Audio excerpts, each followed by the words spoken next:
going on, y'all? So every year, you see everybody doing, the recap of the past year events, whether it be with sneakers, gaming, music, whatever the case may be. And every year I always tell myself, I want to do one of these videos. I want to put a couple of them out.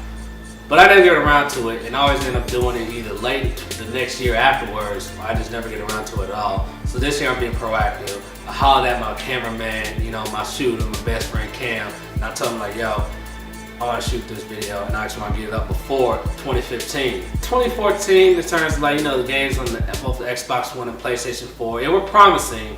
It wasn't nothing that had me just like, oh my God, this is amazing now. They did have a couple of gems, but it wasn't like back to back to back to back. A couple of years later on, like we can expect it to be.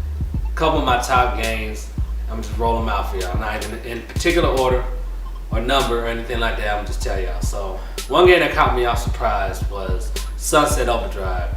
It was almost like a modern day platformer. It's fun, fluid, crazy, and it's real creative.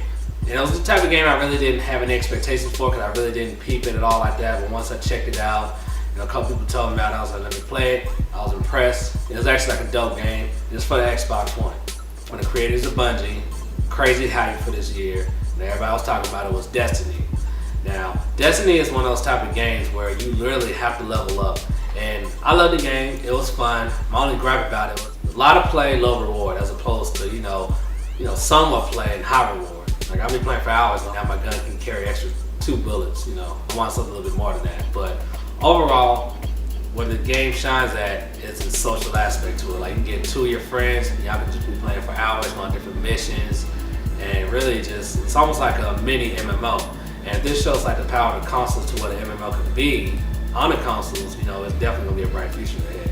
And I definitely know when they put out a sequel for Destiny, it's gonna be A1. One of my favorite franchises ever since I played it back on the Xbox 360 was Forza. Just Forza Motorsport, 2, 3, and 4, and 5.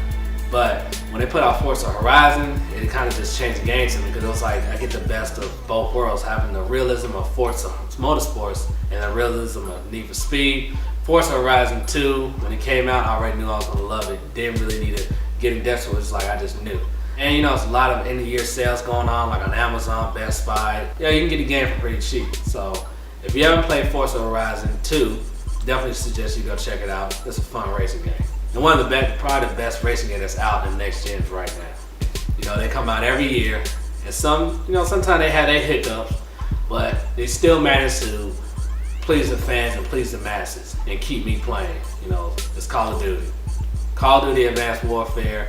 I first saw the robotic suits and everything else. I kind of thought it was a little bit gimmicky, and I thought it was biting off a couple other games. But after playing it and really getting in depth to it, there's nothing like any other game. And I didn't think they could reinvent themselves like they did, but they managed to somehow do it. And I was highly impressed with Advanced Warfare, playing it to this day, and it just keeps you on the play. And it's pretty, and of course, you're not gonna have a 100% well-balanced game, but it's pretty balanced considering the past Call of Duty. To me, the best Call of Duty since, I want to say, Black Ops. I've probably had the most fun with this Call of Duty since Black Ops, and that's saying a lot. So, if you haven't checked out Advanced Warfighter, like what the hell are you doing? It's Call of Duty, it's Advanced Warfighter. And if you're not a fan of the exosuits and everything else, you actually can turn off the classic mode, so no need to worry. To me, and I know a lot of other people may agree, may disagree, best game of the year, to me, is Watch Dogs. That was one of the games I was crazy hyped about for seeing at E3. And it was one of the few games that actually caught myself doing side missions, just really going in, trying to get every bit of piece of the game, and really just trying to see the entire virtual world in its entirety, besides just playing it straight through. There you have it. That was my best of 2014 video games. Yeah, that's how I feel. I love those games. I play them on the regular. So, that being said, appreciate you checking me out.